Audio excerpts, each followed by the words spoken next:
Indrajit study point में आप सभी का स्वागत है। हम पढ़ रहे हैं एनसीईआरटी क्लास 10th समकालीन भारत 2। केवल भारत के बारे में यहाँ पर जानने को आपको मौका मिलेगा। ये भूगोल है, केवल भारत का है। विदेशों के बारे में भी थोड़ा मोड़ा बताया जाएगा, लेकिन विशेषकर केवल भारत के बारे में। तो जिसका पहला अध्याय हम पढ़ेंगे संसाधन एवं विकास। तो चलिए शुरुआत करते हैं बिना समय गंवाए, क्योंकि समय गंवाने से कुछ मिलेगा नहीं, एग्जाम क्लियर होगा नहीं। इससे बहुत लाख गुना अच्छा है कि हम कुछ पढ़ लें। क्या आप उन वस्तुओं का नाम बता सकते हैं जो गांवों और शहरों में हमारे जीवन को आराम पहुंचाते हैं?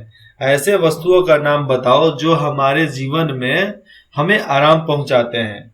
ऐसा सब चीज है जो हमें आराम पहुंचाते हैं।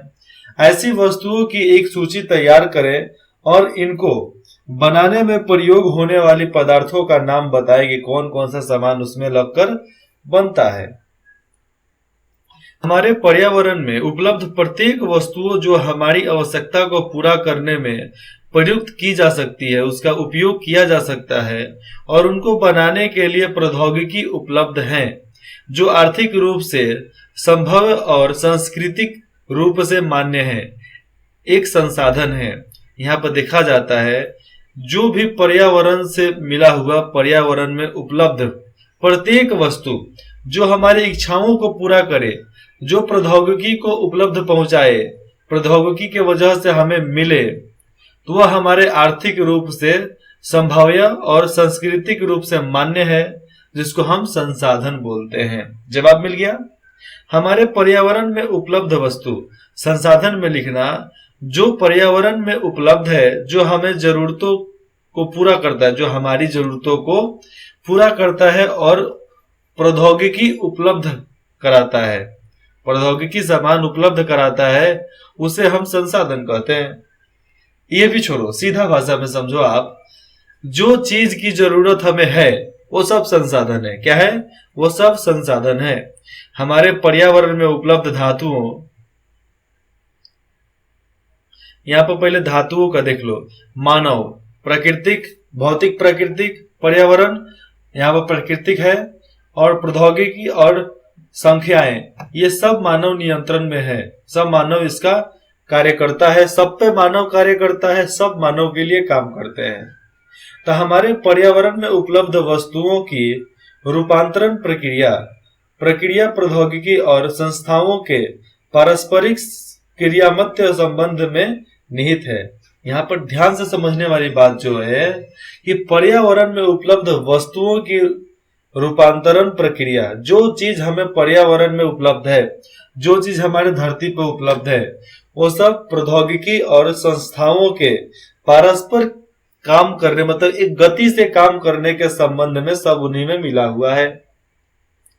मानव प्रौद्योगिकी द्वारा प्रकृति के साथ क्रिया करते हैं, मतलब उसके द्वारा काम करते हैं। देखो, प्रकृति में जो भी सामान मिलता है उसका इस्तेमाल करके मानव काम करते हैं और अपने आर्थिक विकास की गति को तेज करने के लिए संस्थाओं का निर्माण करते हैं, और अपने गति को तेज करने के लिए अलग अलग फैक्ट्रियां लगाई जाती है, मशीनें लगाई जाती है, नया नया मशीन बनाया जाता है, सब अपने गति को तेज करने के लिए। क्या आप भी क्या आप अन्य बहुत से लोगों की तरह संस्थाओं को प्राकृतिक उपहार समझते हैं? जिस तरह बहुत लोग समझता है कि जो प्राकृतिक रूप से हमें मिला है संसाधन, वो उपहार समझते हैं सब चीज को। आप भी ऐसा ही समझते हैं कि ऐसा नहीं समझते हैं? संसाधन मानवीय क्रियाओं का परिणाम है। संसाधन जो है मानव के क्रियाओं का परिणाम है, बस केवल उनके द्वारा, उनके लिए ही है। मानव स्वयं संसाधनों का महत्वपूर्ण हिस्सा है। मानव जो है वो स्वयं संसाधन है। हर मानव, हर व्यक्ति संसाधन है। तो सबसे महत्वपूर्ण संसाधन कौन है? मानव। वे पर्यावरण में पाए जाने वाले पदार्थों को संस्थाओं में परिवर्तित करते हैं। वो क्या करते हैं? जो पर्यावरण में जितने भी पदार्थ मिलते हैं उसको फिर से रिसाइकलिंग करते हैं। यहाँ पे संस्थाओं का परिवर्तित, मतलब उसको अपने जरूरतों के हिसाब से बदल देते हैं, उसको बदल डालते हैं तथा उन्हें प्रयोग करते हैं, इस्तेमाल भी करते हैं हर लोग। इन संस्थाओं का वर्गीकरण निम्न प्रकार से किया जा सकता है, अलग अलग प्रकार से किया जा सकता है। क नंबर, उत्पत्ति के आधार पर जैव और अजैव। उत्पत्ति के आधार पर देखें तो जीवंत प्राणी और मरा हुआ प्राणी। जीवंत में आ जाएगा इंसान, पेड़ पौधा, और मरा हुआ में आ जाएगा जो चीज जितना बना हुआ है उतने से आगे बढ़ता ही नहीं है कभी। ख नंबर, समाप्ति के आधार पर नवीकरण योग, जो चीज समाप्त हो सकता है। समाप्ति के आधार पर नवीकरण योग और अनवीकरण योग। स्वामित्व के आधार पर व्यक्तिगत तौर पे, सामुदायिक तौर पे, राष्ट्र और अंतर्राष्ट्रीय तौर पे। विकास के स्तर के आधार पर संभावी विकास, विकसित भंडार और संचित कोष। इसके बारे में हम धीरे से नीचे बताते हैं, नीचे आपको थोड़ा डिटेल्स में जानने को मौका मिलेगा, विस्तार में जान पाओगे। जैसे में संभाविक विकसित भंडार शुरू से बताते हैं। आप ये जैव और अजैव समझ गए। नवीनीकरण, जिसका फिर से इस्तेमाल करके फिर से उसको बनाया जा सकता है तुरंत। इस तरह पानी हो गया, पानी एक बार खत्म हो जाएगा तो तुरंत नहीं बनेगा। कोयला खत्म हो जाएगा तो हजारों लाखों साल लगता है फिर से कोयला बनने में। व्यक्तिगत, यहाँ पर है स्वामित्व के आधार पर, मतलब अपना क्या है, तो व्यक्तिगत तौर पर निजी जमीन है, सामुदायिक तौर पर समुदाय का जमीन है, राष्ट्रीय तौर पर सरकार का जमीन होता है, अंतर्राष्ट्रीय तौर पे इंटरनेशनल मार्केट, अंतर्राष्ट्रीय बाजार का सब चीज होता है। स्वामित्व मतलब उसी का अधिकार होगा वहां पे। विकास के लिए हम क्या करते हैं, संभावी काम करते हैं, विकसित भंडार को रखते हैं, और संचित कोष, हम भंडार गृह भी बनवाते हैं जिसके वजह से हमारी चीज बचा कर रख सके। संसाधन दो प्रकार के होते हैं, प्राकृतिक संसाधन, मानवीय संसाधन। मानवीय संसाधन में संरचनाएं एवं संस्थाएं आ जाएंगे और मात्रा एवं गुणवत्ता आ जाएगा। प्राकृतिक संसाधन में नवीकरणीय और अनवीकरणीय, ठीक है, दो योग्य है यहाँ पे। नवीकरणीय में आते हैं सतत अथवा प्रवाह, जैसे पवन और जल, खत्म होंगे फिर बन जाएंगे। जैव, प्राकृतिक वनस्पति, वन्य जीवन, खत्म होगा फिर आ जाएगा। अब अनवीकरण योग देख लो फिर से, पुनः चक्रीय, जैसे धातु एक बार खत्म तो वो नहीं मिलेगा। अजकीय, जीवाश्म ईंधन, पेट्रोल, डीजल, मोबिल, किरोसिन तेल, ये एक बार जहां से खत्म होता है वहां से फिर नहीं निकाला जा सकता है, क्योंकि बनने में हजारों लाखों दिन लग जाता है, हजारों लाखों साल भी लग सकते हैं, तो बहुत लंबा प्रक्रिया है इनका। संस्थाओं के प्रकार, अलग अलग संस्थाओं के क्या क्या प्रकार होते हैं। उत्पत्ति के आधार पर जैव संसाधन, इन संसाधनों की प्राप्ति जीव मंडल से होता है और इनमें जीवन व्यापक है, हर चीज में जीवन है। जैसे मनुष्य, वनस्पति जात, पेड़ पौधा, प्राणी जात भी पेड़ पौधा में आ जाएगा। मत्स्य, प्राणी पात में आपको जानवर आ जाएंगे। मत्स्य जीवन, मछलियों का जीवन, पशुपालन, पशु को पालना, ये सब जैव संसाधन में आते हैं, मतलब जिंदा संसाधन में आते हैं, मरा हुआ नहीं, जिंदा संसाधन। अब देखो अजैव संसाधन, जो मरा हुआ है, मरणशील है, वे सारे संसाधन जो निर्जीव वस्तुओं से बने हैं। निर्जीव मतलब ना वो बढ़ता है ना घटता है, अजैव संसाधन कहे जाते हैं। उसको क्या कहलाते हैं, अजैव संसाधन। उदाहरण अर्थ चट्टानों और धातुएं। चट्टान एक बार जो नहीं बढ़ता, जो मरणशील है, जो आगे बढ़ता नहीं है, बड़ा नहीं होता है, जिस पर बर्फ कुछ नहीं गिरता है, पानी उन्हें नहीं गिरता है, वो पहाड़ जो होता है उसको बोलते हैं क्या है, वो अजैव है, वो मरा हुआ है, जिंदा नहीं है। बहुत सारे पहाड़ में जाओगे तो झरना वहां से गिरता है, कितना अच्छा लगता है देखने में ना। तो धातुएं और चट्टाने ये सब अजैव संसाधन है। समाप्तियों के आधार पर जो समाप्त हो सकता है, नवीकरण योग संसाधन जो खत्म हो सकता है और फिर से वो बन सकता है, वे संसाधन जिन्हें भौतिक, रासायनिक या यांत्रिक प्रक्रियाओं द्वारा नवीकृत या पुनः उत्पन्न किया जा सकता है, उन्हें नवीकरण योग अथवा पुनः पूर्ति योग संसाधन कहा जाता है। यहाँ पर देखा जाए तो नवीकरण योग अथवा पुनः संसाधन कहा जा सकता है। पुनः योग मतलब फिर से उसको प्राप्त किया जा सकता है। उदाहरण के लिए सौर तथा पवन ऊर्जा। सौर ऊर्जा, सूरज से आया हुआ ऊर्जा को हम फिर से बना सकते हैं, क्या कल तो फिर आएगा। पवन ऊर्जा आज खत्म, कुछ दिन के बाद फिर से बहना चालू हो जाएगा। हवा एक बार खत्म, फिर से बहना चालू हो जाएगा। पानी, पानी को भी खत्म नहीं हो सकता, क्योंकि 3/4 भाग पानी ही है। वन और वन्य जीवन, जंगल और जंगल के जीवनी मतलब जंगल के प्राणी, ये सब मरेंगे तो फिर पैदा ले सकते हैं, लेकिन कुछ जानवर को अगर मार दोगे तो वो जानवर विलुप्त हो जाएगा यहाँ से। इन संसाधनों को सतत अथवा प्रवाह संसाधनों में विभाजित किया गया है। यहाँ पर देखा जाए तो इन सभी संसाधनों को एक प्रवाह के तौर पर लिया गया है। जैसे में चित्र 1.2 में देखेंगे, नीचे कहीं दिख रहा है क्या? शायद इधर नहीं दिया गया है। हाँ, 1.2 में देखो यहाँ पे नवीकरणीय, जिसको फिर से प्राप्त कर सकते हैं उसको नवीकरण योग्य संसाधन बोलेंगे, और जिसको पुनः प्राप्त नहीं कर सकते उसको अनवीकरण योग्य संसाधन बोलते हैं। इन संसाधनों का विकास एक लंबे भूवैज्ञानिक अंतराल में होता है, मतलब बहुत ज्यादा लंबा समय लग जाता है, जब तक हमारी कई पीढ़ियां मर जाएंगे, पैदा ले लेंगी।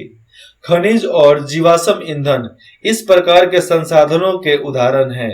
खनिज और जीवाश्म ईंधन, तेल, इंजन, तेल, पेट्रोल, डीजल, मोबिल, ये सब खत्म हो जाएंगे तो फिर नहीं मिलेंगे वहां पे। फिर दूसरा मतलब रिसर्च करना पड़ेगा, दूसरा अनुसंधान करना पड़ेगा, पानी पर चलने का अनुसंधान करना पड़ेगा।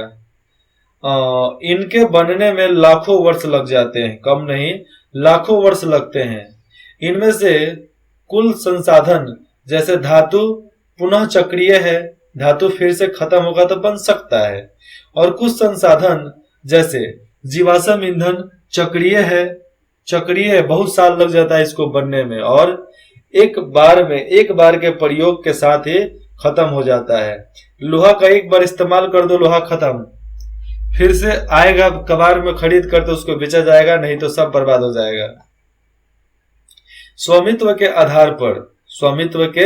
आधार पर मतलब निजी संपत्ति। व्यक्तिगत संसाधन निजी व्यक्तियों के स्वामित्व में भी होते हैं। हर किसी का निजी जमीन होता है, निजी संसाधन होता है। बहुत से किसानों के पास सरकार द्वारा आवंटित भूमि होती है। बहुत किसान ऐसे हैं जिसको सरकार भूमि दी है और वो लोग भूमि पर अपना खेती बाड़ी करके जीवन बसर कर रहे हैं, जिसके बदले में वे सरकार को लगान चुकाते हैं, कर देते हैं, टैक्स देते हैं। गांव में बहुत से लोग भूमि के स्वामी भी होते हैं, जमीन का मालिक भी होते हैं, और बहुतों से लोग भूमिहीन होते हैं। बहुत ऐसे लोग हैं जिनके पास कोई जमीन ही नहीं है। शहरों में लोग भूखंड, घरों और अन्य जायदादों के मालिक होते हैं। अलग अलग प्रकार की संपत्ति उनकी होती है। शहरों में भी, गांवों में भी होता है। बाग, चारागाह, बाग, बगीचा, चारागाह मतलब बहुत सा बड़ा सा फील्ड खाली रहता है। तालाब और कछुओं को जल आदि संसाधनों के निजी स्वामित्व के कुछ उदाहरण है। अब तालाब खोलोगे भैया तो उसमें कछुआ तो होगा ही, मछली होगा ही, सब आपकी निजी संपत्ति है, बस सब आपकी व्यक्तिगत संपत्ति में आता है। अपने परिवार के संसाधनों की एक सूची तैयार कीजिए। मेरे परिवार में जमीन है, पोखरा है, मतलब तालाब, छोटा सा तालाब है, 12x12 का छोटा सा ही है। तो एक छोटा सा तालाब है, पोखरा है, और मेरे पास जमीन है, मतलब मेरे दादाजी का जमीन है, मेरा नहीं है, दादाजी का जमीन है। ये संसाधन अपना है, बाकी सब नहीं है। अब है सामुदायिक स्वामित्व वाले संसाधन, जिस पर पूरे समाज का हक होता है। ये संसाधन समुदाय के सभी सदस्यों को उपलब्ध होता है। एक समुदाय के जितने भी सदस्य हैं इस संसाधन का इस्तेमाल कर सकते हैं। जैसे में गांव की शामिलात भूमि, जिसमें मतलब चारण भूमि, शमशान भूमि, तालाब इत्यादि, ये सब सामुदायिक स्वामित्व वाला संसाधन है, मतलब इस पर हर लोग इस्तेमाल कर सकता है इसका। और नगरीय क्षेत्रों के सार्वजनिक पार्क, जो भी सार्वजनिक पार्क होते हैं वह भी सामुदायिक स्वामित्व वाले जगह है। पिकनिक स्थल, जहां पर हम पिकनिक मनाते हैं, और खेल के मैदान वहां रहने वाले सभी लोगों के लिए उपलब्ध होता है। वहां पर जो लोग रहते हैं उनके लिए सारा जमीन उपलब्ध है। राष्ट्रीय संसाधन, तकनीकी तौर पर देश में पाए जाने वाले सारे संसाधन राष्ट्रीय हैं। तकनीकी संसाधन के राष्ट्रीय संसाधन पर देख लो तो तकनीकी तौर पर देश में पाए जाने वाले सारे संसाधन, जितने भी संसाधन हैं, सब राष्ट्रीय संसाधन है। देश की सरकार को, जो अपने देश की सरकार है, सरकार को कानूनी अधिकार है कि वह व्यक्तिगत संसाधनों को भी आम जनता के हित के अधिग्रहित कर सकती है। मतलब आपका कोई जमीन है ना, उसको भी सरकार ले सकती है, अधिकृत कर सकती है। व्यक्तिगत संसाधनों को भी, जिसको आम जनता के हित में आता है, उसको भी ले सकती है। क्यों? कानून में प्रावधान भी है कि आप किसी का जमीन ले सकते हैं उसको मुआवजा देने के बाद। आपने देखा होगा कि सड़कें, नहरें और रेल लाइन व्यक्तिगत स्वामित्व वाले खेतों में बनी हुई है। शहर, नहर और रेल लाइन आप देखोगे खेत के बीच में बना है, तो जिसका जिसका खेत पड़ा होगा उसको सरकारी खाता से पैसा चला जाता है। शहरी विकास प्राधिकरणों को सरकार ने भूमि अधिग्रहण का अधिकार दिया है। शहरी विकास के लिए सरकार ने भूमि अधिग्रहण का अधिकार दिया है कि शहर का विकास के लिए अगर जरूरत पड़ता है किसी जमीन को, तो उस जमीन को छीन नहीं लो, उसका मुआवजा देकर उस जमीन को ले लो, उस पर सरकार कुछ ना कुछ बनाएगी। सारे खनिज पदार्थ, जितना भी खनिज पदार्थ है, जल संसाधन, वन्य जीवन, राजनीतिक सीमाओं के अंदर सारी भूमि और 12 समुद्री मील मतलब करीबन 22 किलोमीटर तक महासागरीय क्षेत्र, भूभागीय समुद्र जमीन के अंदर भी, वह इसमें पाए जाने वाले संसाधन को राष्ट्र की संपदा बोलते हैं। देश में जो भी है राष्ट्र की संपदा, और देश से 22 किलोमीटर के रेडियस में जो भी, आज 100 किलोमीटर हो गया है, 100 किलोमीटर के रेडियस में जो भी पड़ता है उसी देश का होता है। भले उस वहां पर जो भी देश पर है उसकी जवाबदेही अलग हो, लेकिन सारे देश का भागदौड़ केंद्र सरकार मतलब राष्ट्र की संपदा के रूप में गिना जाता है। अंतर्राष्ट्रीय संसाधन, अंतर्राष्ट्रीय का मतलब पूरा विश्व की संसाधन। कुछ अंतर्राष्ट्रीय संस्थाएं संसाधनों को नियंत्रित करती है। कौन सा? तट रेखा से 200 समुद्री मील मतलब 400 किलोमीटर की दूरी अपवर्जित आर्थिक क्षेत्र है। आर्थिक क्षेत्र मतलब क्या होता है? ये अंतर्राष्ट्रीय क्षेत्र है। दूरी से परे खुले महासागरीय संसाधनों पर किसी देश का अधिकार नहीं है। मतलब देखा जाए कि 200 समुद्री मील की दूरी से परे मतलब 200 समुद्री मील के आगे की संपदा जो भी होती है अंतर्राष्ट्रीय तौर पे अंतर्राष्ट्रीय संस्थाओं के अंदर में आता है, जिस पर किसी भी देश का कुछ जिम्मेवारी नहीं होता है। लिखा गया है ऐसे संसाधनों पर किसी देश का अधिकार नहीं है। इन संसाधनों को अंतर्राष्ट्रीय संस्थाओं की सहमति के बिना उपभोग चाहे उसका उपयोग नहीं किया जा सकता है। जैसे में अंटार्कटिका सबसे दूर पर है। अंटार्कटिका के जमीन का इस्तेमाल कोई भी देश अपने लिए नहीं कर सकता है। सब देश अपने अपने फायदे के लिए नहीं कर सकते हैं। एक अंतर्राष्ट्रीय तौर पे काम होता है, उसके अनुसार से ही वहां पर काम किया जाता है। क्या आप जानते हैं कि भारत के पास अपवर्जित आर्थिक क्षेत्र से दूर हिंद महासागर की तलहटी में मैग्नीज ग्रंथि का खनन करने का अधिकार है। कुछ अन्य अंतर्राष्ट्रीय संसाधनों की पहचान करें। अलग प्रकार के अंतर्राष्ट्रीय संसाधनों की पहचान करो जो अपने देश में है। अंडमान निकोबार बहुत दूर है लेकिन फिर भी अपने देश का है। विकास के स्तर के आधार पर, यहाँ पर देखा जाए विकास के स्तर के आधार पर, जिसमें पढ़ेंगे संभावित संसाधन क्या होता है। तो चलिए आपको छोटे से ब्रेक के बाद बताता हूं भाग नंबर 2 में। तो इंद्रजीत स्टडी पॉइंट में जुड़ने के लिए आप सभी का बहुत बहुत धन्यवाद। आशा करता हूं कि आप ऐसे ही कमेंट करके हमें बताएंगे कि आपको ये चैप्टर कैसा लगा है। और आप कांटेक्ट करना चाहते हैं तो आप indrajitstudypoint@gmail.com पे आप कांटेक्ट भी कर सकते हैं। धन्यवाद।